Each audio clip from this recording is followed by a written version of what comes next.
la protesta de los príncipes, nos va a hablar acerca de los príncipes de cristianos. Ella los llama los príncipes evangélicos, los cristianos evangélicos, ¿no? A ella, Ellen White así llama a los príncipes protestantes de Alemania y de Europa. Y bueno, años después de la protesta de Lutero ante las personas, ¿no? Ante los nobles de Alemania, de Europa, ahora la reforma se extendió, mucha gente ahora cree en la reforma, y entre esas personas que creen en la reforma, pues están los príncipes más poderosos del imperio, ¿no? Están príncipes de todos los estados, están, digámoslo así, en jerarquía, la persona más poderosa de ese lugar o de Europa, pues era el emperador, ¿no? ¿Se acuerdan quién era el emperador en ese momento? ¿Cómo se llamaba? Se llamaba Carlos V, así como el chocolate, ¿verdad? Carlos V era el emperador de toda esa confederación de estados, ¿verdad? Era el personaje más augusto, poderoso, grande de la historia, ¿no? En ese momento, en la historia en que estamos viendo en ese momento. Después del emperador, pues venían los reyes, y bueno, aquí se cita un rey que era Fernando. Si no mal recuerdo, Fernando es el rey, es el representante del emperador en algunas dietas, ¿verdad? En algunos concilios. Después de los reyes, pues están los príncipes, que son como una especie de gobernadores de estado, ¿no? O sea, son los gobernadores de cada estado, de cada estado, vaya. Y después están pues, los representantes de cada ciudad, ¿no? Están los jefes de cada ciudad individual, ¿no? Y así se va jerarquizando el gobierno, ¿no? Y entonces, pues en este episodio aparecen los príncipes, que son los gobernantes de cada estado, ¿no? De cada región, que digamos como son los terceros al mando, ¿no? Y entonces estos príncipes creen a la reforma protestante, la abrazan, pero obviamente, como hemos dicho, la reforma protestante tenía grandísimos desafíos que afrontar. Y uno de ellos, pues era, bueno, el más importante de ellos, pues era el impedimento que quería Roma hacia la reforma protestante, ¿no? Es decir, no quería que la reforma avanzara, no quería que la reforma, pues, se extendiera más, ¿no? Sino que quería que se detuviera. La Iglesia Católica no quería perder más ya su poder de lo que estaba ya perdiendo desde hacía mucho tiempo. La Iglesia Católica estaba perdiendo mucho poder en muy rápido tiempo. ¿Gracias a qué? Gracias a la palabra de Dios que circulaba por toda Europa a través de la pluma de Martín Lutero, ¿no? Y de las personas que lo ayudaban, sus colaboradores, también escribían, los colportores que vendían sus escritos, los libros, las Biblias, obviamente todo esto clandestinamente, obviamente todo esto con derramamiento de sangre, era ilegal, era ilícito, era perseguido, era digno de castigo de encarcelamiento, calabozo, martirio, que es la muerte, ¿no? El derramamiento de sangre. Entonces, la gente a escondidas pues compraba Biblias, compraba los escritos de Lutero, de los reformadores, los leía, los compartía, se convertían a la fe. La Iglesia Católica investigaba, inspeccionaba, castigaba, amenazaba y mataba a los protestantes, ¿no? Y entonces, dice aquí, uno de los testimonios más nobles dados en favor de la reforma fue la protesta presentada por los príncipes cristianos de Alemania ante la Dieta de Spira en el año 1529. Años antes, en 1526, Carlos V y la Dieta, que es el concilio de los mayores emperadores, de los mayores gobernantes de la tierra, habían acordado mantener la libertad de conciencia por un cierto periodo de tiempo, y después de concluido ese periodo de tiempo, otra vez se volvería a retomar la unión de la Iglesia y el Estado, ¿no? Es decir, la supremacía de la Iglesia Católica por encima del Estado, ¿no? Y entonces dice aquí que en 1529 otra vez se cita en la ciudad de Spira a los reformadores, se cita a que comparezcan ante el emperador y ante la asamblea, ante el concilio, pues para obviamente dar razón de su fe y para aplastar la herejía, ¿verdad? Ellos, el emperador Carlos V, y los demás gobernantes, junto con la Iglesia Católica, querían aplastar la herejía y a los obstinados cristianos protestantes, ¿no? No querían que siguieran avanzando, no quería que siguiera extendiéndose la fe reformada. La Iglesia, como repito, estaba perdiendo adherentes, estaba perdiendo dinero, estaba perdiendo poder, estaba perdiendo encumbramiento político, estaba perdiendo todos los intereses que la Iglesia Católica gozaba en la Edad Media, ¿verdad? La Iglesia Católica era muy poderosa, más poderosa incluso que el gobierno mismo, ¿no? Y entonces la Iglesia estaba perdiendo mucho y necesitaba urgentemente detener la expansión del protestantismo en Europa, ¿no? Y entonces los príncipes son citados, ¿verdad?, ante la Dieta de Espira, y ahí se les dice que debían acatarse otra vez. Se abolía o se abrogaba la libertad de conciencia que habían gozado por un periodo de unos 4 años, en el cual pues los protestantes lo habían aprovechado para predicar, para hablar abiertamente de la fe, y muchas personas se habían convertido al protestantismo. Y entonces la Iglesia Católica pues había perdido mucho en ese periodo y no estaban dispuestos a volverlo a perder más, ¿no? Y entonces citan a los príncipes protestantes. Lutero no es invitado a comparecer ante la Dieta. Estaba prohibido que él compareciera, no debía comparecer. Lutero estaba igualmente condenado por el Estado y por la Iglesia, y era un reo de muerte, ¿verdad? Era un criminal, un convicto, alguien perseguido, el más buscado, diríamoslo así. Pero Dios lo protegía, los ángeles lo protegían, y también la gente misma protegía a Lutero mismo, ¿verdad? Y entonces aquí los príncipes protestantes debían de o someterse a la decisión de la Iglesia y del Estado de no seguir adelante con la reforma, es decir, tal como pasó en el libro de los Hechos, ¿verdad? Que los fariseos le dicen a Pedro y a Juan, no sigan predicando en el nombre de Jesús, ¿verdad? Les dice los fariseos a Pedro y a Juan, no prediquen más en este nombre. Y entonces, ¿qué le responden Pedro y Juan? ¿Se acuerdan? Dice, es necesario obedecer a Dios antes que a los hombres, ¿verdad? Es decir, a costa de sus vidas, a costa de sacrificar sus bienes, su libertad y su vida misma, ellos estaban dispuestos a obedecer a Dios antes que a las palabras amenazadoras de sus enemigos. Es necesario obedecer a Dios antes que a los hombres. Y los príncipes protestantes fueron colocados exactamente en la misma situación, pero esta vez en 1529 ante la Iglesia Católica y el Estado, ¿verdad? Y entonces ahí los príncipes protestantes pasaron por su propio Getsemaní, ¿no? Pasaron por su propio día de prueba, pasaron por su propia angustia mental, su propio dolor, sufrimiento, sus propias dudas. Ahí los príncipes protestantes presintieron que iban a morir, probablemente iban a ser sacrificados, iban a ser llevados o a la hoguera o a la cárcel o al martirio, ¿verdad? De alguna forma. Entonces era negar la palabra de Dios o ser martirizado, morir por la fe. Era elegir una de las dos. Como bien lo dice Ellen White en otras partes del conflicto, para muchos la vida era demasiado cara como para darla en favor de la reforma, y entonces cuando vieron la persecución, la espada, pues retrocedieron y negaron su fe para preservar sus propias vidas, y otros consideraron la verdad de Dios como más importante que sus mismísimas vidas, y como dice Apocalipsis, menospreciaron su vida hasta la muerte, ¿no? Amando la verdad, menospreciaron sus vidas y la entregaron al martirio, ¿no?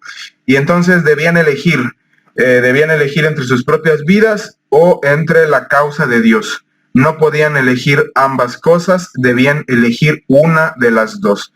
Y entonces Lutero los animaba a ellos, a los príncipes, mientras se dirigían a la ciudad, ¿no?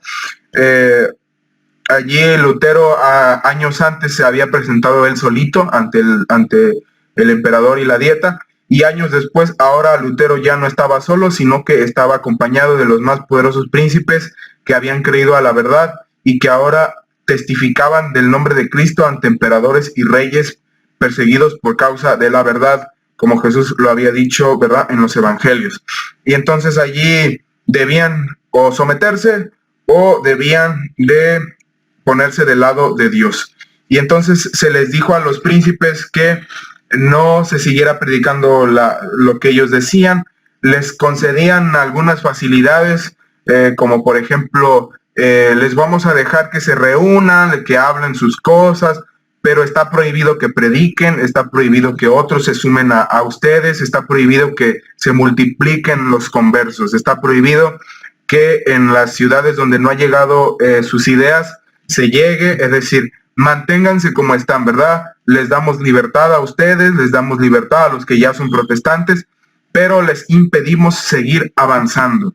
Y entonces los reformadores pues se vieron allí en tentación, ¿verdad? Se vieron tentados a abrazar la paz y decir, bueno, está bien, nos están dando chance, ¿no? Nos están dando permiso de reunirnos a nosotros, podemos predicar en secreto, podemos dar excusas, pretextos para decir, está bien, vamos a someternos a lo que ustedes nos dicen, ¿no? Pero aunque la tentación era fuerte, la convicción de la razón les decía que debían mantenerse firmes al no y decir, no, ¿saben qué? No nos vamos a doblegar y vamos a seguir firmes en nuestra decisión de respetar y luchar por la libertad de conciencia, ¿verdad? La libertad de conciencia, que era la base misma de la reforma, ¿verdad? La reforma protestante apela a la sola Biblia, a la sola palabra de Dios y a la sola autoridad del Espíritu Santo. En cambio, la Iglesia Católica apelaba a los dichos de la Iglesia, de los hombres, la tradición, y apelaba al poder del Estado, ¿verdad? Entonces, era el contraste entre el romanismo y el protestantismo. La Iglesia y el Estado juntos, junto con la tradición, y el protestantismo abogaba por la separación de la tradición y la Biblia, es decir, la sola Biblia, y la separación de la Iglesia y del Estado, y solo la Iglesia, separada del Estado, solo unida al poder de Dios. No al uso de las armas, del poder civil para imponer una religión, una creencia religiosa, sino que cada hombre era libre de decidir en qué creer, en qué no creer, en qué hacer y qué no hacer en materia de religión. Dios era un Dios que no forzaba el libre albedrío. En toda la Biblia está como Dios no forza el libre albedrío, invita y vuelve a invitar constantemente, y al final el hombre decide si sus consecuencias recaen sobre su cabeza o si obedece y le va bien, ¿verdad? Pero Dios no obliga, ¿verdad?, a través del Estado, del gobierno, de la política, jamás, nunca, a hacer algo, ¿verdad?, que violente la conciencia del hombre. El Estado teocrático de Israel era un caso excepcional, era un caso donde la teocracia, los reyes y los príncipes estaban unidos a los profetas, a los videntes que hablaban con Dios, que estaban con Dios, es decir, los reyes estaban unidos al espíritu de profecía, a los dones del Espíritu Santo, pero en este caso había cambiado la situación, así como hoy, como en la Edad Media, ya Dios no se comunicaba con los reyes por los profetas y videntes, ya el don de profecía no estaba activo como tal, sino solo a través de la Biblia, y por lo tanto la Biblia sola era materia de religión y conciencia, y la Iglesia no tenía que meter, digámoslo así, su cuchara, en el Estado, y viceversa. El Estado no debía de meter su cuchara en la Iglesia. Y entonces ellos respetaban al emperador, respetaban la política, respetaban el gobierno, ellos mismos eran políticos, ellos mismos eran cristianos, pero abogaban por la libertad de conciencia. Es decir, no es malo estar en la política, ¿no? No es malo pertenecer a la política, siempre y cuando, ¿verdad?, se defiendan dos cosas: la palabra de Dios y la libertad de conciencia, ¿verdad?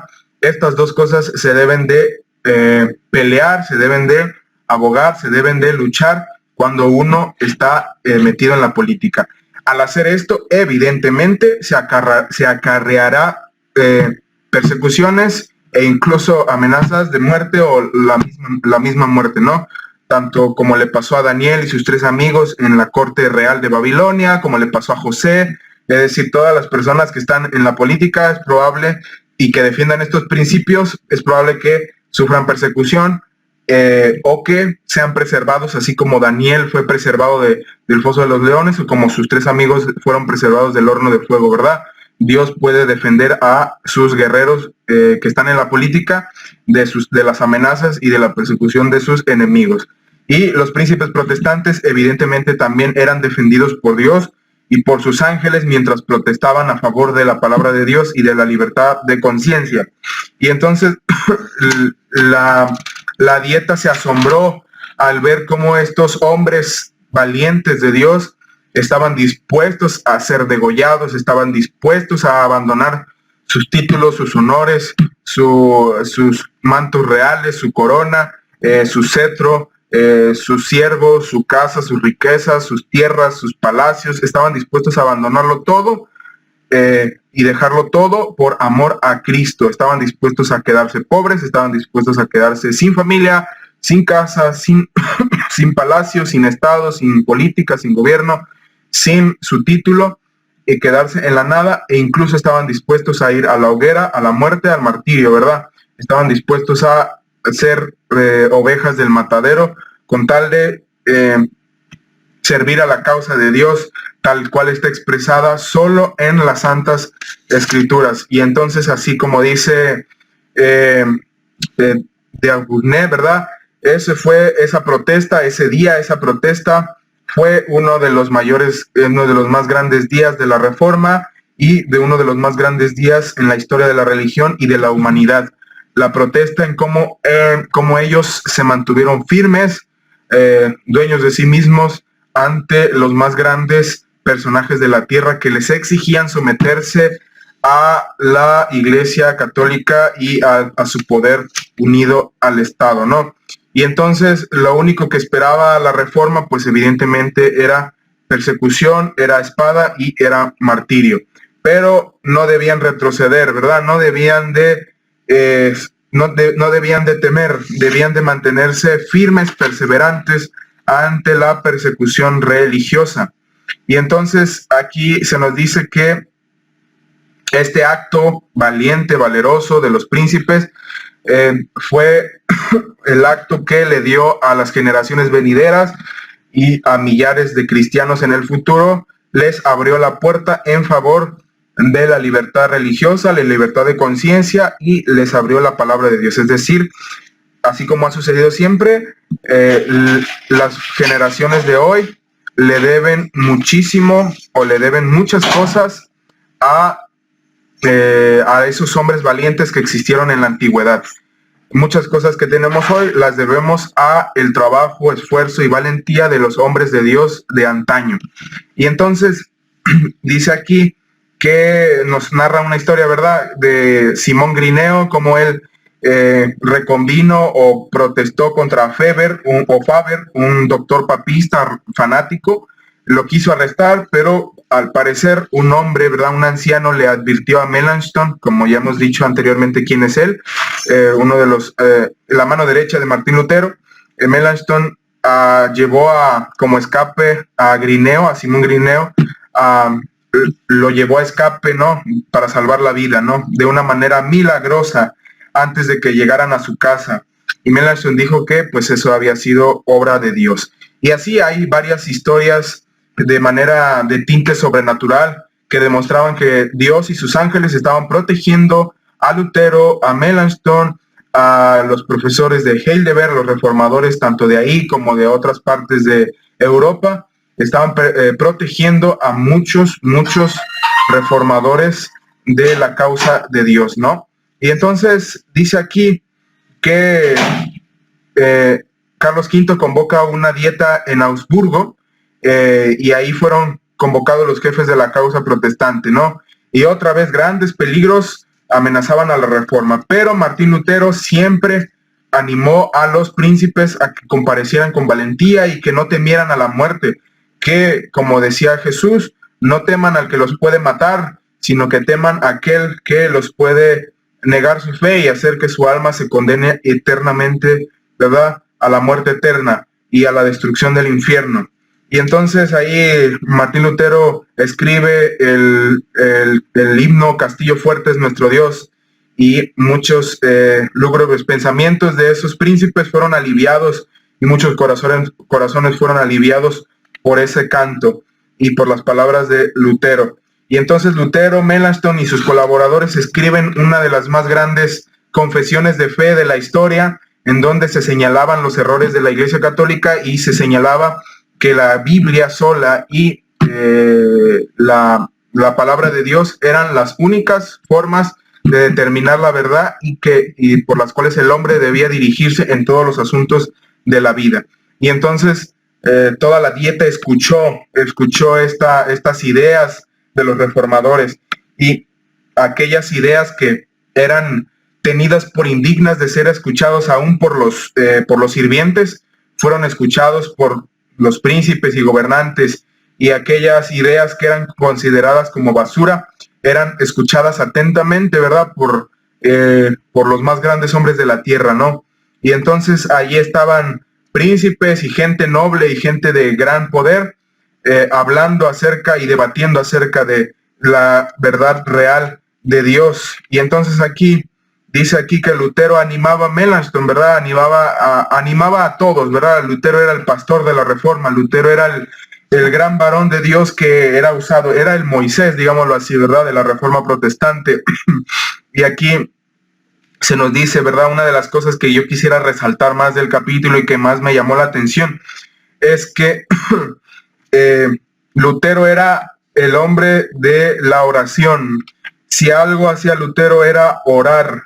La oración es poco comprendida, poco valorada, poco predicada, poco leída, ¿verdad? La oración es algo sumamente esencial. Y aquí dice, por ejemplo, ¿verdad?, una de las cosas interesantísimas es que dice que aquí dice que los reformadores, los príncipes protestantes, se sentían tentados a usar los mismos métodos que Roma. ¿Y cuáles eran los métodos de Roma? Eran la espada y los ejércitos. Es decir, ellos querían protegerse a sí mismos y proteger la Reforma y hacer su propio ejército, sus propias armas, tomar sus propias armas. Y Lutero les decía negativo. Eso es algo directamente opuesto a lo que Dios desea y viene de un espíritu que no es de Dios, viene del espíritu del diablo. Ustedes deben de tener confianza en Dios, ustedes deben pelear con la paz, con la protesta, deben pelear con su propia sangre, con su propio martirio. Ustedes no son llamados a levantar la espada, ustedes son llamados a que la espada se levante contra ustedes. Ustedes están llamados a ser pacientes a la persecución, ustedes están llamados a poner la otra mejilla, a ser humillados, a ser muertos por causa de Dios. Estamos llamados a eso, no estamos llamados a tener un ejército, tener protección política, gubernamental o de ejército. Somos llamados a esperar en Dios y que el Espíritu Santo nos proteja, y si no desea hacerlo, que se nos sacrifique. Pero nosotros debemos de ser pacíficos y debemos de no alentar la violencia, y siempre confiando en que el poder de Dios es mayor, el poder de Dios es superior, y que nuestra vida no es de valor ante la gran causa de Dios. Y entonces aquí, como les decía, ¿no?, dice aquí que Lutero escribía, ¿no?, que Satanás manifestaba su ira, pero decía aquí, nos amenaza la guerra, pero exhorten al pueblo a que luche con fervor ante el trono de Dios en fe y ruegos, para que nuestros adversarios, vencidos por el Espíritu de Dios, se vean obligados a ser pacíficos. Nuestra más ingente necesidad, la primera cosa que debemos hacer es orar. Hagan saber al pueblo que en esta hora él mismo se haya expuesto al filo de la espada y a la ira del diablo. Por lo tanto, hagan que ore. En toda ocasión, con fecha posterior, Lutero declaró que la única arma que debería emplearse en esa causa era la espada del Espíritu, es decir, la Biblia y la oración. Escribió al elector de Sajonia: ¿Se acuerdan de Federico, el que lo protegió? Bueno, ya había muerto para este entonces, pero Juan de Sajonia, el duque de Juan, que era el hermano de Federico de Sajonia, era como el gobernante del estado donde vivía Lutero, que lo había protegido, y ahora su hermano, que era el sucesor de su hermano muerto Federico, el gran Federico y el gran Juan, ambos protectores de Lutero y de la Reforma, le escribía, ¿verdad?, que tenían temor. No podemos en conciencia aprobar la alianza política, ¿verdad?, la alianza de los ejércitos. Preferiríamos morir 10 veces antes que el evangelio fuese causa de derramar una sola gota de sangre. Y es lo que les decía, ¿no? Y entonces dice aquí, del lugar secreto de oración fue de donde vino el poder que hizo estremecerse al mundo en los días de la Gran Reforma. Y si queremos que la Gran Reforma despierte hoy en nuestros días y que Jesucristo vuelva en las nubes del cielo por segunda vez, debemos hacer lo mismo que hicieron esos santos hombres de Dios y que hicieron los apóstoles, que era la oración. La oración tanto en nuestra vida cotidiana, no solo del lugar secreto, sino como dice Pablo, oren sin cesar, oren todo el tiempo, ¿verdad? Sino que tanto la oración privada en secreto como la oración permanente todo el día, del lugar secreto de oración es de donde vendrá el poder que va a cambiar el mundo. Allí con santa calma se mantenían firmes los siervos de Dios sobre la roca de Dios, ¿verdad?, de sus promesas. Por ejemplo, durante la agitación de Augsburgo, Lutero no dejó de dedicar 3 horas al día a la oración, y este tiempo lo tomaba de las horas del día más propicias al estudio. Es decir, cuando Lutero se hallaba en grandes conflictos, en grandes trabajos, dice que él oraba 3 horas al día. Y, por ejemplo, en una cita él dice, tengo tantas cosas que hacer que necesito primero orar 3 horas, ¿verdad? En lo secreto de su vivienda se oía derramar su alma ante Dios. Y, por ejemplo, aquí dice, con palabras de adoración, de temor y de esperanza, como si hablara como un amigo. ¿Se acuerdan del camino a Cristo? Hablar con Dios como un amigo. Y aquí se dice que hay una oración de Lutero. Dice, sé que eres nuestro Padre y nuestro Dios, decía, y que has de desbaratar a los que persiguen a tus hijos, porque tú también estás envuelto en el mismo peligro que nosotros. Todo este asunto es tuyo, y si en él estamos también interesados nosotros, es porque a ello nos constreñiste. Defiéndenos pues, oh Padre. Y entonces aquí dice que Lutero animaba a Melanchthon, ¿verdad? Dice, aborrezco, le decía a Melanchthon, aborrezco de todo corazón esos cuidados exagerados que te consumen. Si la causa es injusta, abandónala. Y si es justa, ¿por qué hacer mentir la promesa de aquel que nos manda a dormir y descansar sin temor? Jesucristo no faltará en la obra de justicia y de verdad. Él vive y Él reina todavía. ¿Qué pues? ¿Vamos a tener miedo? ¿Temeremos? Y entonces dice aquí que Dios oyó los clamores de sus hijos, infundió gracia y valor a los príncipes y ministros para que sostuvieran la verdad contra las potestades de las tinieblas de este mundo. Y entonces dice aquí que hará lo mismo en estos días, ¿verdad?